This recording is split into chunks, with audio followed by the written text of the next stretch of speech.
কথা রেখেছেন প্রধানমন্ত্রী তারেক রহমান। পূর্ব ঘোষণা অনুযায়ী আজকে চীনের দালিয়ান থেকে বেইজিংয়ের পথে বুলেট ট্রেনে রওনা করেছেন তিনি, যেখানে বিমানে যেতে সময় লাগে মাত্র 1.5 ঘন্টা, সেখানে বিমান বাদ দিয়ে 4 ঘন্টারও বেশি সময় ব্যয় করে বুলেট ট্রেনে কেন যাচ্ছেন প্রধানমন্ত্রী তারেক রহমান? এই বিষয়টা নিয়ে অনেকের মনেই প্রশ্ন দেখা দিয়েছে। আমি যে প্রশ্নের উত্তরটা খুঁজে পেয়েছি সেটা হলো খুবই দারুণ একটা খবর। কি সেই খবর বিস্তারিত জানাবো আজকের এই ভিডিওতে। আপনাদের সাথে রয়েছি আমি ওয়াসিম। পেজে যারা নতুন দয়া করে পেজটি ফলো করে দিন। আপনারা অনেকেই আমার ভিডিও দেখেন কিন্তু পেজ ফলো করেন না, এটা কিন্তু ঠিক না। পেজটা ফলো করে দেন।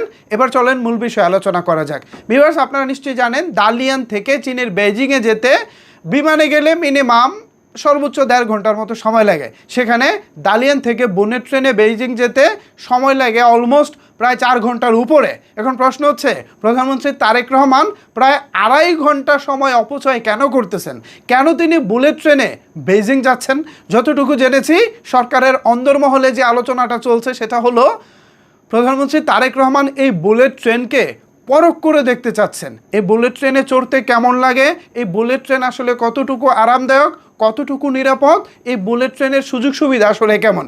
আমার মনে হয় প্রধানমন্ত্রী তারেক রহমান মাথায় বাংলাদেশে বুলেট ট্রেনের চিন্তা ভাবনা করতেছেন। ইয়েস, এইটাই হচ্ছে প্রধানমন্ত্রী তারেক রহমানের বুলেট ট্রেনে চড়ার অন্যতম প্রধান কারণ। তা না হলে প্রধানমন্ত্রী বা রাষ্ট্রীয় সফরে রাষ্ট্রের যারা বড় বড় নেতৃত্ব আছেন তারা কেন 2.5 ঘন্টা বেশি সময় ব্যয় করবেন? কারণ তাদের তো ভাই সময়ের অনেক মূল্য আছে। তারা অনেক ব্যস্ত মানুষ, অনেক মূল্যবান সময় ব্যয় করে তারা বিভিন্ন দেশ সফর করেন। সেই মূল্যবান সময় থেকে প্রায় 2.5 ঘন্টারও বেশি সময় কেন ব্যয় করতে যাচ্ছেন প্রধানমন্ত্রী তারেক রহমান?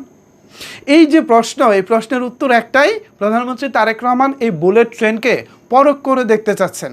তার যদি ভালো লাগে, তার যদি মনে হয় এটা বাংলাদেশেও বাস্তবায়ন করা যায় বা বাংলাদেশেও এটা নিয়ে পরিকল্পনা করা যায়, তাহলে আমার মনে হয় এবারের সফর অথবা পরবর্তীতে যে কোনো এক সময়ে চীনের সঙ্গে এই বুলেট ট্রেনের যে টেকনোলজি সেটা হয়তো বা বাংলাদেশের আদান প্রদান হতে পারে। এই কারণে প্রধানমন্ত্রী তারেক রহমান তার সফর সঙ্গী এবং নিজের সহধর্মিণী সহ পুরো টিমটা নিয়েই বুলেট ট্রেনে রওনা করেছেন। যতটুকু দেখেছি বুলেট ট্রেনটা বেশ পরিচ্ছন্ন, পরিষ্কার, এবং বুলেট ট্রেনের যে স্টেশন এটা তো ভাই এক একটা বিমানবন্দরের মতো ব্যাপার স্যাপার, মানে কথা আছে না ভাই, লাক্সারিয়াস ব্যাপার স্যাপার এরকম আর কি। তো যতটুকু দেখলাম চীনের প্রত্যেকটা স্টেশন, প্রত্যেকটা রেল এবং যে সেবা এগুলো খুবই ভালো এবং খুবই নিরাপদ, যথেষ্ট দ্রুত গতিতে এগুলো চলতে পারে। এবং সব কিছু মিলিয়ে আশা করি প্রধানমন্ত্রী তারেক রহমানের এই বুলেট ট্রেনের ব্যাপারটা খুবই ভালো লাগবে। অ্যান্ড এই জিনিসটা পরখ করে দেখার জন্যই খুব সম্ভবত মোস্ট প্রবাবলি তিনি আজকে বুলেট ট্রেনে উঠেছেন। তো আমি ব্যক্তিগতভাবে চাই প্রধানমন্ত্রী তারেক রহমানের এই বুলেট ট্রেনের সার্ভিসটা ভালো লাগুক, বিকজ বুলেট ট্রেনের সার্ভিসটা ভালো লাগলে আমরা হয়তো বা অদূর ভবিষ্যতে বাংলাদেশেও বুলেট ট্রেনের মতো কিছু একটা দেখতে পাবো। ভিউয়ার্স, এই বিষয়ে আপনাদের মতামত কি ভাবছেন আপনারা জানাতে পারেন আপনার মতামত নিচের কমেন্ট বক্সে। ধন্যবাদ সবাইকে এতক্ষণ আমার সাথে থাকার জন্য।